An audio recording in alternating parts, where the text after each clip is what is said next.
Bem-vindos ao Restoring Lives Church. Fique agora com a mensagem do último domingo. Obrigado, meu pastor. A paz do Senhor, meus queridos.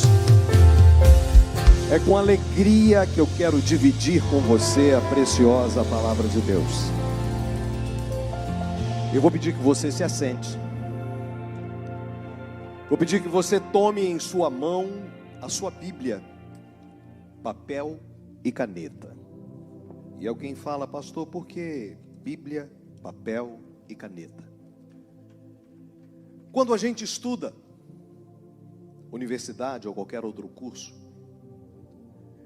quando você estuda para ser médico, você vai levar o notebook, mas você vai levar livros, você vai ter que ler muito. E você vai ter que escrever muito. E até não sei por que a letra de médico é daquele jeito. Porque escrever, ele tem que escrever muito. Porque à medida que a gente escreve, a gente lembra. Se você só lê e não escreve, você tem menor possibilidade de fixação daquilo que você está aprendendo. E se você vai viver a eternidade, e se você está preparando para viver a eternidade, e vem para a igreja e não traz a sua Bíblia, e não traz papel e nem caneta para que você coma durante a semana, reveja durante a semana, você está perdendo tempo. Por favor, não faça mais isso. Abra a sua Bíblia agora em Mateus capítulo 16, versículo 19. Mateus 16, 19 nos diz assim: e eu te darei as chaves do reino dos céus, e tudo que ligares na terra será ligado nos céus, e tudo que desligares na terra será desligado nos céus. É importante nós entendermos algumas coisas com relação a esta palavra, e é sobre isso que eu quero falar na noite. A primeira coisa é que você pode acionar coisas a seu respeito na terra e no céu. Diz o texto: tudo que você ligar na terra será ligado no céu, e tudo que você desligar na terra será desligado no céu. Em segundo lugar, Deus te dá chaves. Tem gente que vem para Jesus, que vem para a igreja, mas não entra no caminhar com Deus. Vocês estão entendendo o que eu estou dizendo? Tem gente que fica religioso, que vai regularmente na igreja, mas não experimenta as novidades de Deus na sua caminhada. Nós precisamos de desenvolver a nossa salvação, entrando em compartimentos que Deus abre sobre nós, através da sua palavra, a cada dia, e isto são chaves do reino, que Ele concede até nós. E aí, Jesus em Cesareia de Filipos, após o apóstolo Pedro, inspirado pelo Espírito Santo, dizer, tu és o Cristo, o Filho de Deus vivo, ele disse, e eu te darei as chaves do reino dos céus. Primeiro, o que é chaves? Queridos, chaves são instrumentos ou senhas que usamos em uma fechadura para abri-la ou fechá-la.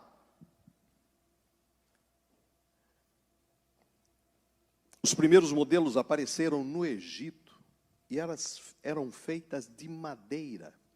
Mas como a madeira inchava, elas tinham dificuldade. Com o passar do tempo foi evoluindo e na Idade Média surgiram as primeiras chaves de metal. Chaves simbolizam poder, autoridade e outros significados. A chave simboliza mudança, descobrimentos e revelações. Através de chaves, nos é permitido ver o que existe atrás da porta, ou seja, o nosso futuro. Abrir portas também significa sair do isolamento, seguir para uma vida nova, seguir para novos estágios da nossa vida. Culturalmente, as chaves também eram usadas ou faladas na mitologia. Eu estou te contextualizando para você entender por que Jesus usa esta palavra. Na mitologia grega, ela era atribuída a Hades, o filho de Cronos, o deus dos submundos e dos mortos. Na mitologia romana, era ela ligado a Janus, considerado pelos romanos o deus das portas. Jesus então fala algo àquele povo que estava acostumado. E nós não colocamos chaves, senhores e senhoras, nas mãos de quem não confiamos. Se você possui chaves, significa que você tem poder sobre algo ou sobre pessoas. E Jesus tem confiado a nós, a igreja, as chaves do reino. E nesta noite, eu quero mencionar para você algumas delas. Só que antes de entrarmos em chave, nós vamos falar de outra coisa importante ligada ao texto. Nós falamos que ela pode ser ligada na terra e no céu. Nós falamos o que são chaves, mas agora é importante a gente entender o que é reino dos céus ou reino de Deus. É a mesma coisa. Traduções diferentes. Mateus fala reino dos céus porque o povo tinha muita dificuldade. Ele falava diretamente aos judeus.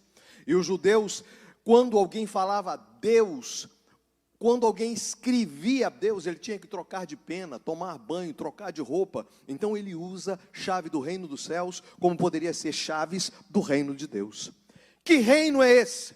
O reino de Deus fala de autoridade, fala de reinado, fala que ele é eterno, porém, ele é presente e futuro. Quando nós entregamos a nossa vida ao Senhor Jesus, nós estamos acionando a primeira chave do reino. É a chave que me dá acesso a entrar. Aliás, eu quero falar sobre essa chave. A primeira chave é a chave da evangelização.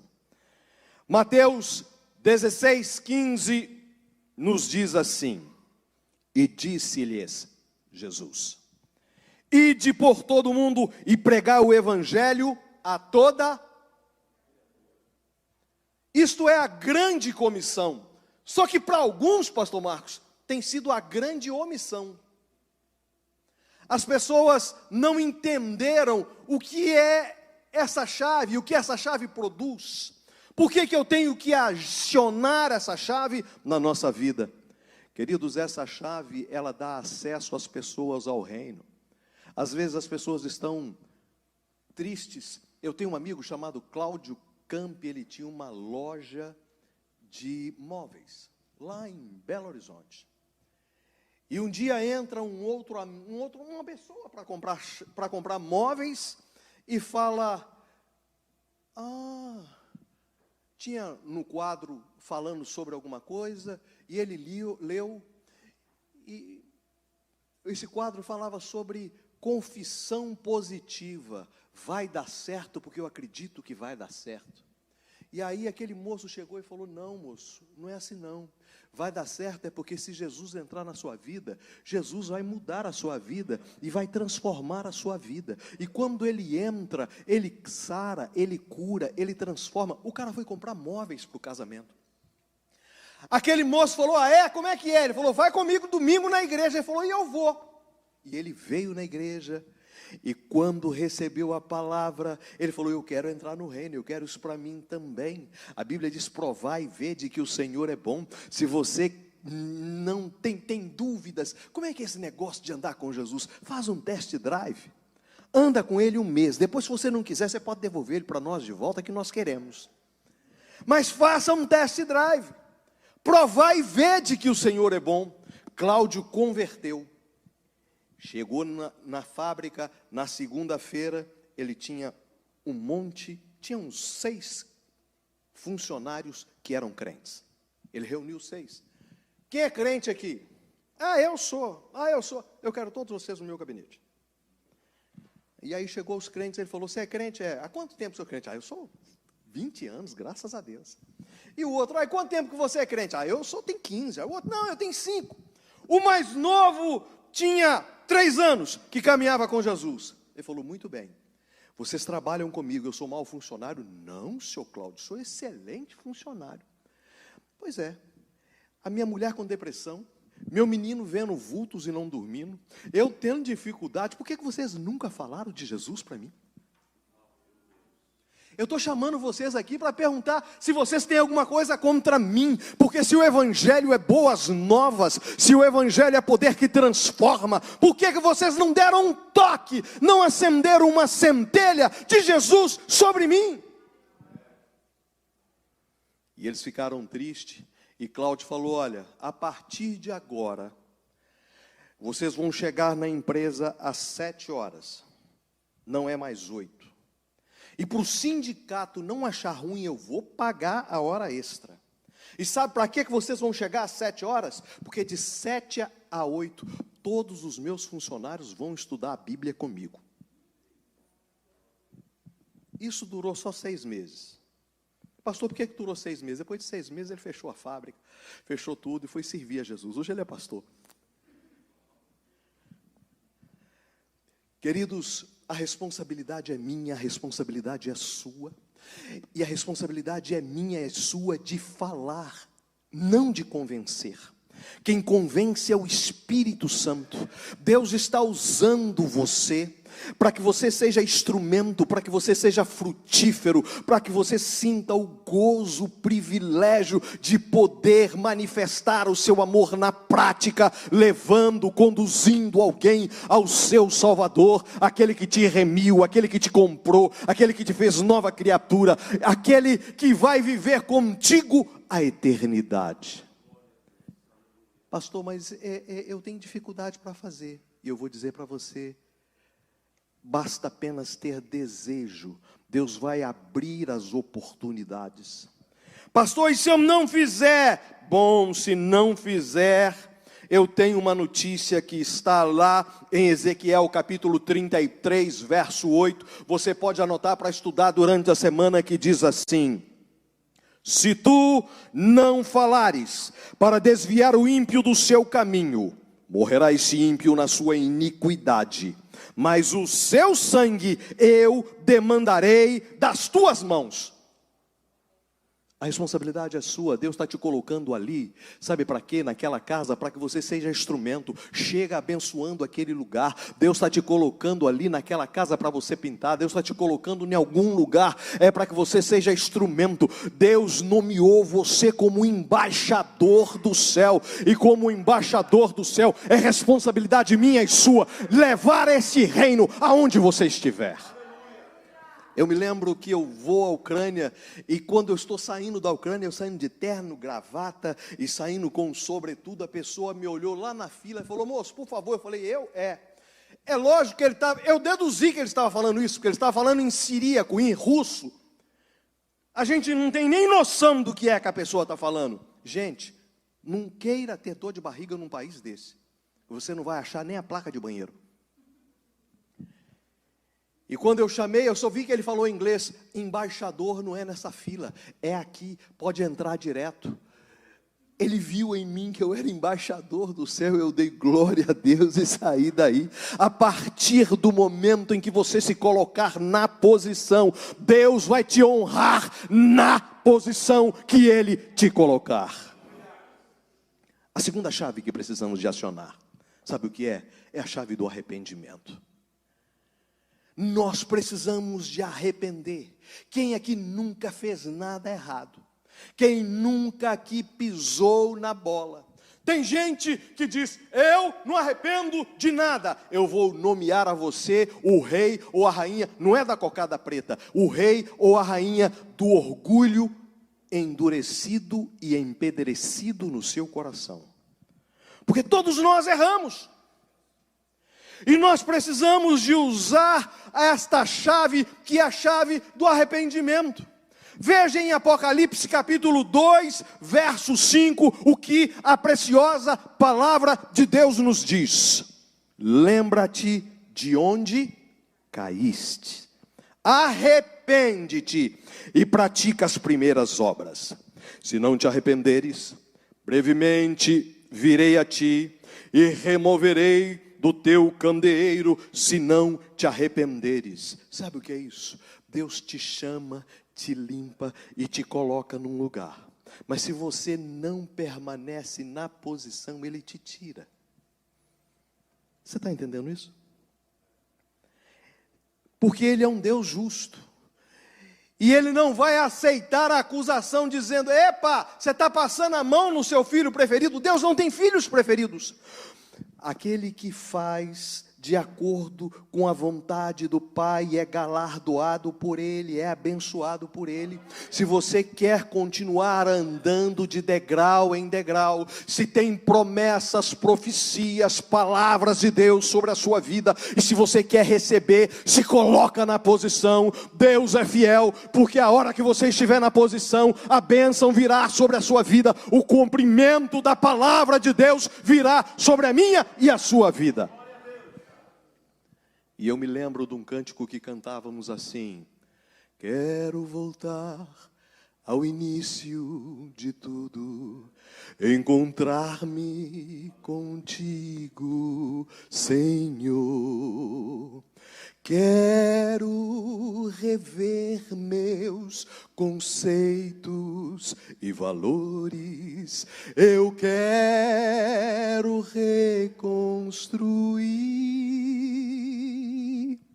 Vou regressar ao caminho, rever as primeiras obras, Senhor.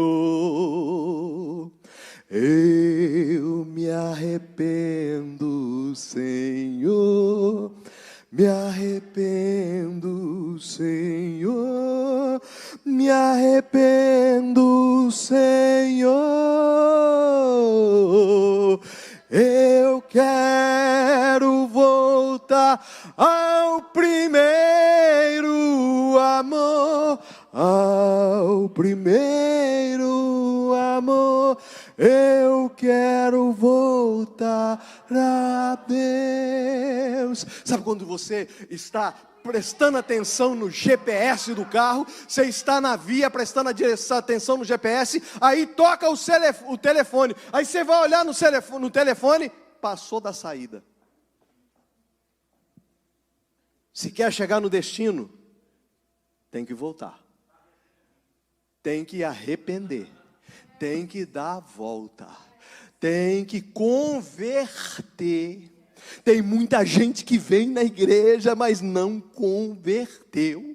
Eu quero ter um coração igual ao teu. Davi disse: Senhor, sonda o meu coração, prova, vê se há algum caminho mau. Eu quero, Senhor, estar na tua presença. Por isso que ele foi chamado segundo o coração de Deus. Está preparado para ir para a terceira chave? Terceira chave é a chave da confissão. Como é que é isso, pastor? Provérbios 28 e 13. Provérbios 28 e 13 tem uma verdade que vai mudar a sua história. Provérbios 28 e 13 tem uma verdade que vai transformar a sua vida, se você acionar essa chave, a chave da confissão.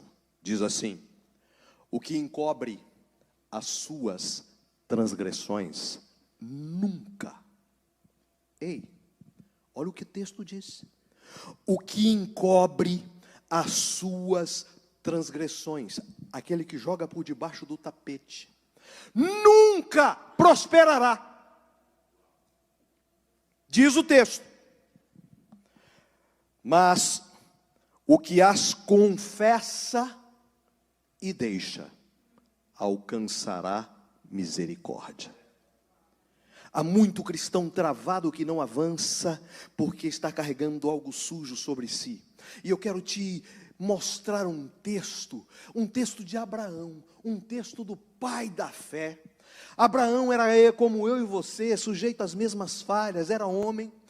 E Deus faz uma promessa a Abraão que haveria de enviar um filho. Quando Deus faz a promessa, a esposa que já havia passado da menopausa, estava na catracopausa, riu. E Deus, que tem senso de humor, falou: ele riu, vai chamar risadinha. Isaac, toda vez que você falar risadinha, você vai lembrar que eu sou um Deus de promessas, que eu sou um Deus de propósitos.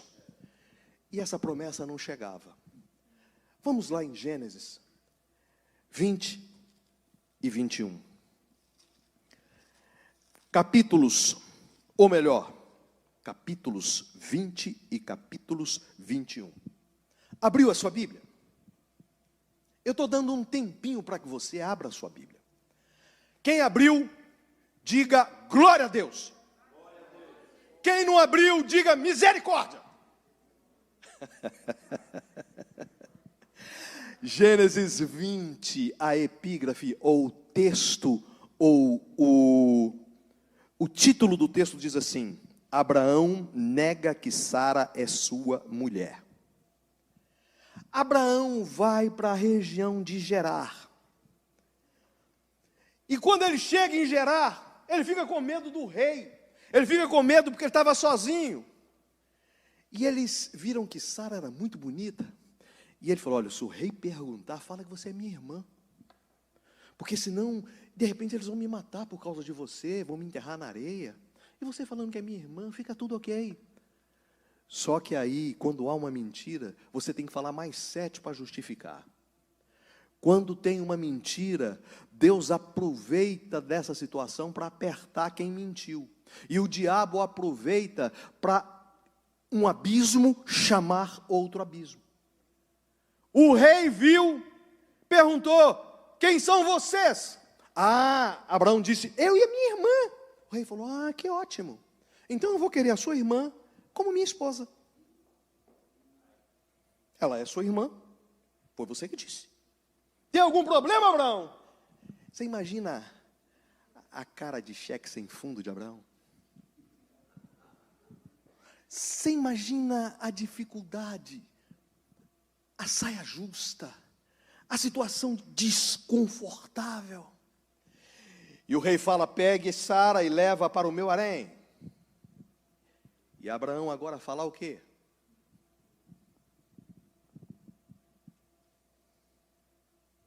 Passa-se os dias, Sara está sendo preparada para deitar com o rei.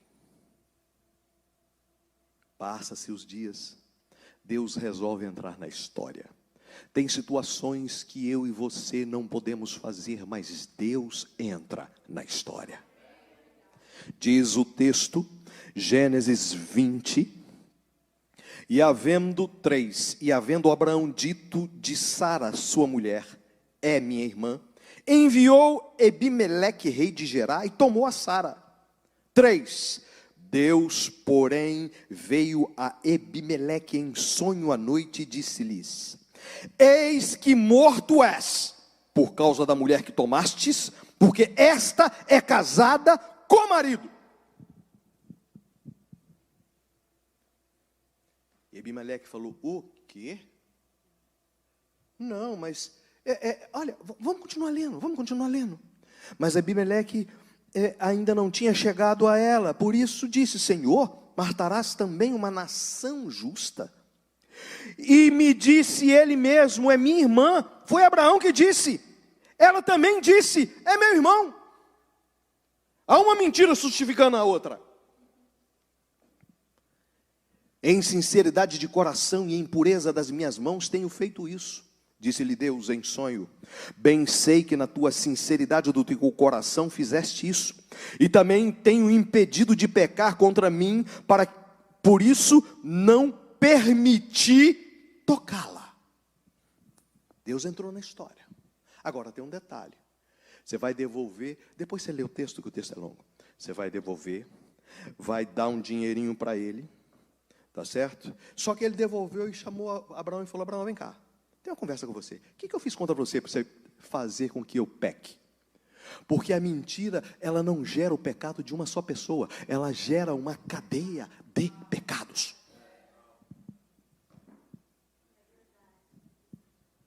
Por que eu fiz isso? E olha o que aconteceu. Vamos lá, Gênesis 20, 18. A partir do momento em que isso aconteceu, travou o reino de Ebimeleque. E sabe o que aconteceu? Não nascia mais criança, porque o Senhor havia fechado totalmente as madres da casa de Ebimeleque por causa de Sara, mulher de Abraão. bênçãos travadas, bênçãos retidas por causa da mentira. E só há um caminho: aquele que confessa e deixa alcançará misericórdia. Deus tem um propósito, um projeto, Deus tem bênção sem medida sobre a sua vida, mas Deus não quer que o acusador fale: como é que você vai abençoar quem anda em iniquidade? Ei, você não é justo, porque Jó era justo e ele acusou, e se você que não é justo, o que vai acontecer? E eu vou te contar alguns segredinhos sobre a confissão. O primeiro diz assim: se com tua boca confessares e se no teu coração creres que o Senhor Jesus, você vai alcançar a salvação. Eu criei no coração, mas eu tive que confessar. Pastor, por que eu confessar? Porque a Bíblia diz que você está rodeada de uma multidão de testemunhas. Pode não ter ninguém, mas tem anjos e demônios vendo o que você está fazendo. Terceiro, quando você confessa, você está dizendo primeiro para você que você reconheceu. E em segundo lugar, para essas testemunhas, que você está mudando de vida. Quando você confessa, você dá a chance de operar a justificação na sua vida. Porque quando você diz assim: eu errei, vem o acusador que diz assim: viu, pai? Viu, Deus? Ele é pecador, ele errou. Mas aí vem Jesus e diz assim: mas eu tomei sobre si os pecados dele, eu purifiquei, ele é nova criatura, condenação há mais nenhuma sobre a vida dele, porque ele foi justificado por mim, o meu sangue tem justificado. E aí, perante essas mesmas testemunhas, e por último, a Bíblia diz que toda palavra que o homem falar, ele vai dar conta. Você não falou pecando, agora você está falando, confessando, e essa palavra vai ser escrita no livro da vida, e eles vão abrir e falar assim: não, ele errou, ele pisou na bola, sabe? Mas ele não é religioso, ele entendeu que ele precisava mudar de vida, e a partir do momento que ele mudou de vida, ele confessou, e aí o sangue de Jesus justifica, que tira o pecado do mundo, foi sobre a vida dele, por isso ele tem acesso ao livro da vida, ao trono, ao reino de Deus. Quarta chave, chave da fé. Hebreus 11:6 diz: ora, sem fé é impossível agradar a Deus. Alguns anos atrás eu assisti um filme do Indiana Jones, eu não sei qual que é, porque eram vários filmes, mas eu me lembro que ele tinha que passar de um lugar para o outro. Ele estava numa montanha e ele precisava de passar de um lugar para o outro, e tinha um abismo no meio. Mas num determinado lugar ele acionava uma ponte, e essa ponte era invisível. E ele só sentia. Mas sabe, vocês já viram, tem uma ponte assim, parece na China, uma ponte de vidro, que as pessoas começam a andar, e aí elas choram, elas se desesperam, elas começam a andar na ponte de vidro, e de repente elas olham para baixo, o precipício, e elas congelam ali, e aí as pessoas têm que tirar. Não sei se vocês já viram isso. É mais ou menos assim a fé, é você ver o problema, e não enxergar o problema, enxergar a vitória no problema. É você ver o problema, mas entender que todas as coisas contribuem para aqueles que amam a Deus. E se Deus está permitindo você passar por esse caminho, é porque Ele está te aperfeiçoando, porque Ele quer o melhor da sua vida. Ele está tirando algo, Ele está Sabe o que Ele está fazendo? Ele está burilando. Pastor, o que é burilando? Burilando veio de buril. Buril é aquilo que pega o diamante e que corta o diamante. Buril é esmeril. Ele está tirando as impurezas, e às vezes vai doer, Mas deixa ele agir, porque ele é aquele que sabe que você vai brilhar. Brilhar não por você, sabe? Porque a gente não brilha, não é por conta da gente. O diamante não brilha por si próprio. O diamante brilha porque a luz é refletida nele. Quando a luz de Cristo for refletida na minha e na sua vida, aí sim nós brilharemos na presença dele. O inimigo quer roubar a sua fé. E por isso ele vai fazer cara feia, igual na luta de MMA ou de boxe. Na apresentação, um faz uma cara mais feia para o outro. Mas cara feia, gente, não ganha jogo. Às vezes um fala mais do que o outro. O inimigo vai tentar falar na sua vida, no seu ouvido, mas você conhece a voz do leão da tribo de Judá. E se você conhece a voz do leão da tribo de Judá, a sua voz, a sua fé será inabalável. E eu quero te dar uma dica aqui para que você fortaleça a sua fé. Você quer, pastor, minha fé, está fraquinha. Quer fortalecer a sua fé? A fé vem pelo ouvir. Em vez de você ficar ouvindo jogo, em vez de você ficar ouvindo novela, ouve a palavra de Deus. Tá certo? A fé vem pelo ouvir. Você quer uma outra dica? Sim ou não? Fala em línguas o mais tempo que você puder. Pastor, mas é chegar e cumprimentar as pessoas em línguas. Não, isso é meninice. Estou falando isso não. A Bíblia diz que aquele que fala em línguas, se não tiver intérprete, fale para si mesmo. À medida que você for falando em línguas, a Bíblia diz assim, porque eu não sei clamar, mas que o Espírito intercede em mim com gemidos inexprimíveis, e isso edifica a minha fé. Ele está orando, eu estou orando por coisas que eu não sei, mas eu estou orando porque eu estou falando em línguas. Fala em línguas, está trabalhando, está limpando a casa, está no restaurante, está dirigindo, línguas, vai falando em línguas, vai liberando, vai falando, e você vai fortalecendo. Essa semana eu mandei para o Paulo um vídeo que impactou a minha vida e eu quero impactar a sua. Diz que havia um pregador aqui nos Estados Unidos, alguns anos atrás, que esse moço, Deus chama ele, e ele foi tão profundamente tocado por Deus, que ele chamou a mulher e falou, olha, Deus está me chamando, se a gente for morar debaixo da ponte, você vai comigo? A mulher falou, estou dentro. E ele foi no emprego e cancelou o emprego dele. Só que depois que ele cancelou o emprego dele, ele viu que não tinha nada para fazer. Aí ele falou, já sei, se Deus está me chamando, eu trabalhava 8 horas, então para mim ficar orando, 8 horas. E ele começou a orar 8 horas. De repente alguém chama ele de uma igreja, era uma igreja tradicional, e falou, lá da igreja tem várias salas, para você não ficar incomodado, porque em casa tem o cheiro da comida, em casa o telefone chama, o cachorro late, em casa os meninos brincam, em casa apertam a campainha. Vou conversar com o pastor para liberar para você orar lá. E ele foi para lá como compromisso. Só parava quando tocava, tinha uma fábrica perto, tocava a campainha da fábrica, ele parava, ia no banheiro, almoçava, depois voltava e continuava orando. Só que no segundo dia ele já não tinha mais assunto para orar. Já tinha orado por tudo.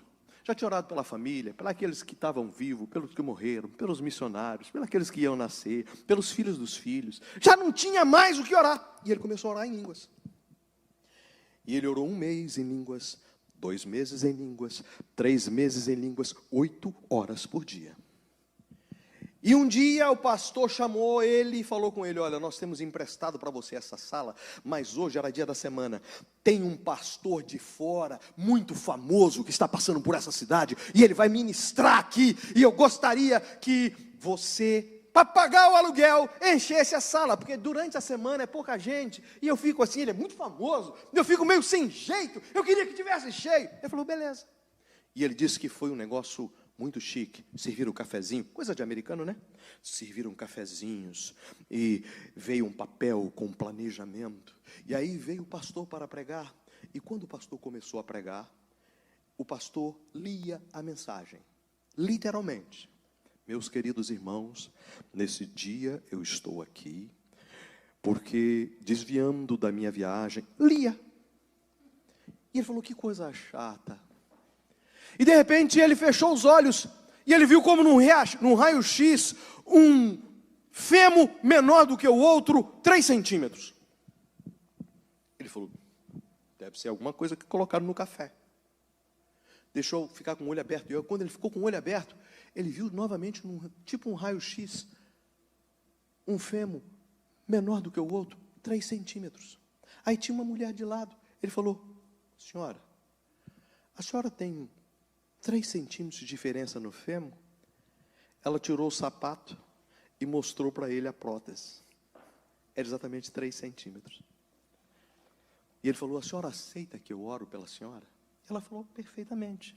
Só que ela era uma crente tradicional, não pentecostal. E o tradicional imagina que terminando a reunião, ele vai chegar em casa, depois que ele toma banho e se jantar, ele vai dobrar o seu joelho, ler 3 páginas da Bíblia. E após ele ler as 3 páginas da Bíblia, ele fala, Senhor, abençoe aquela mulher. Mas ele era pentecostal.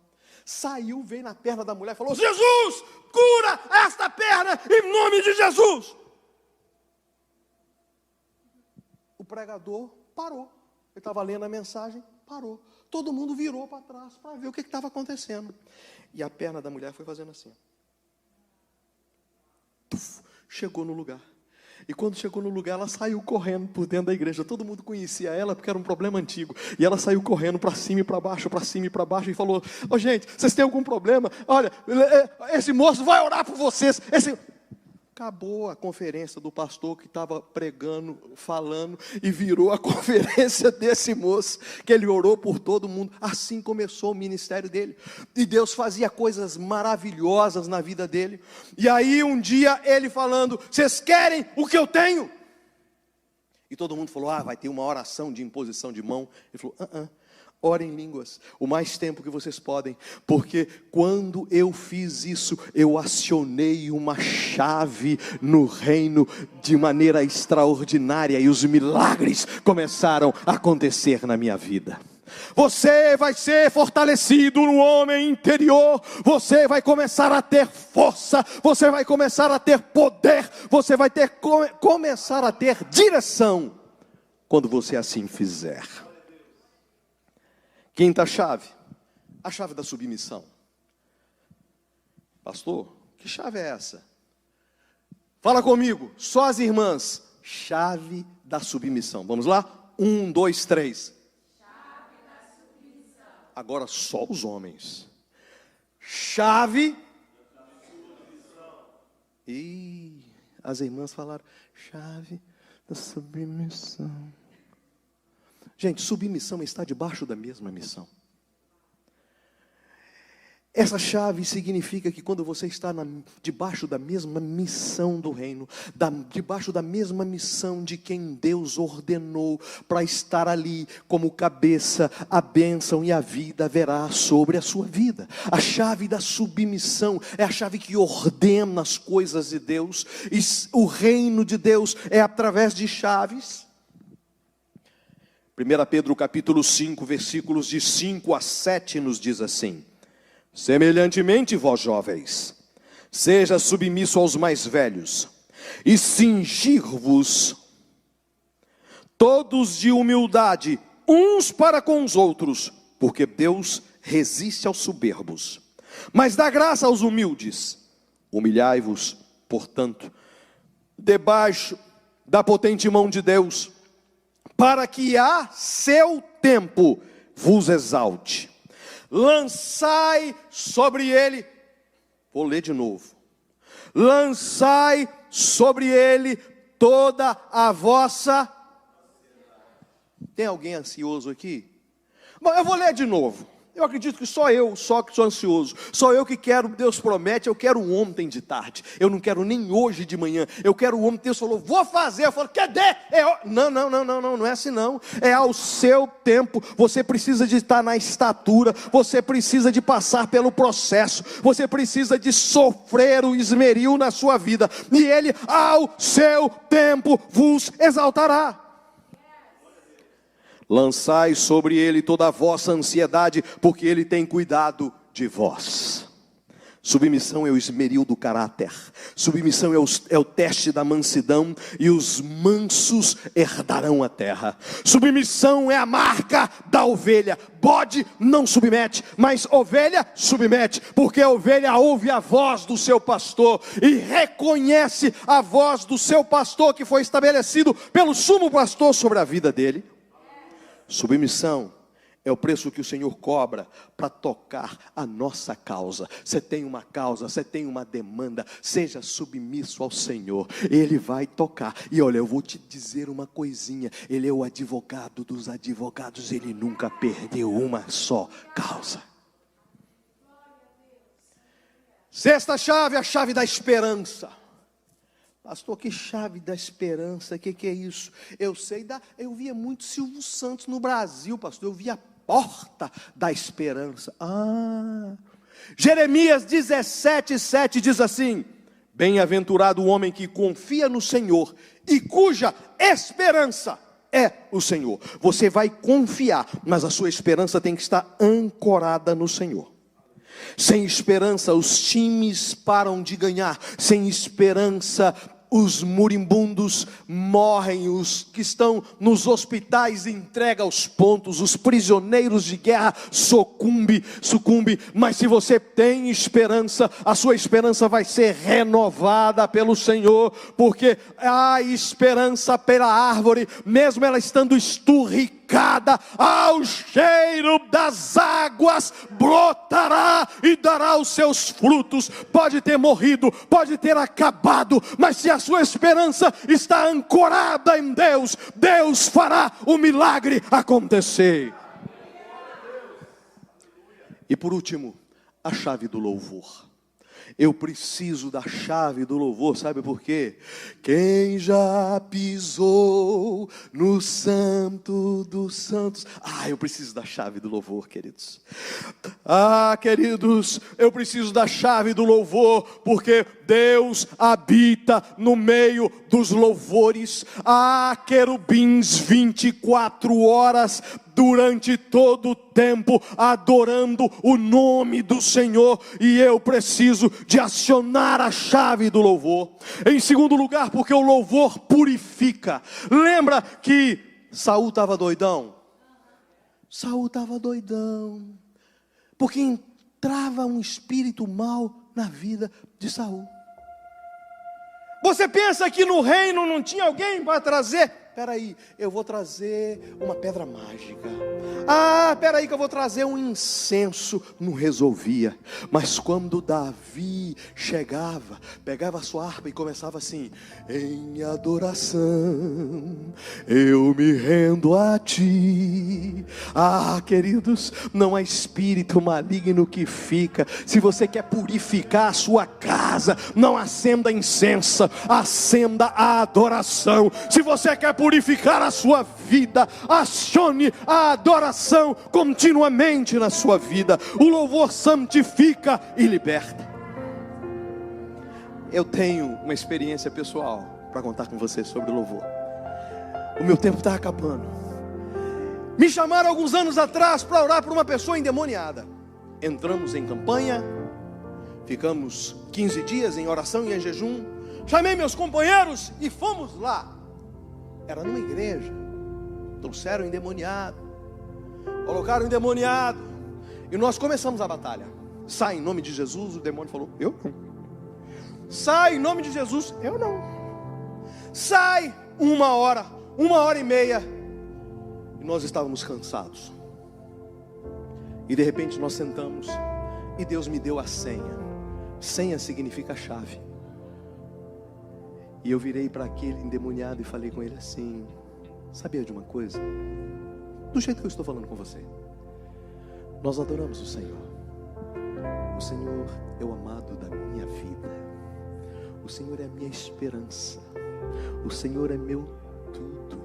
O Senhor é minha alegria. O Senhor é meu cântico. O Senhor é o meu amado. Sem Ele eu não sou nada. De repente aquele demônio falou assim: ai, tá me queimando, e saiu. Queridos, nós precisamos de entender que o diabo fará tudo para calar os seus lábios, para fechar a sua boca, mas você vai adorar mesmo na hora da dificuldade. Você vai dizer: eu te adoro, Senhor. Lá em Gênesis capítulo 22, 5, Deus fala com Abraão: me dá Isaac. Ele leva Isaac, fala com os moços: vocês vão ficar aqui, eu e o menino, vamos subir e vamos adorar a Deus, e depois que nós adorarmos a Deus, nós tornaremos a voz. Sabe por que ele estava falando isso? Porque ele sabia que quem adora não morre. Aleluia! Se você adorar, você não vai morrer.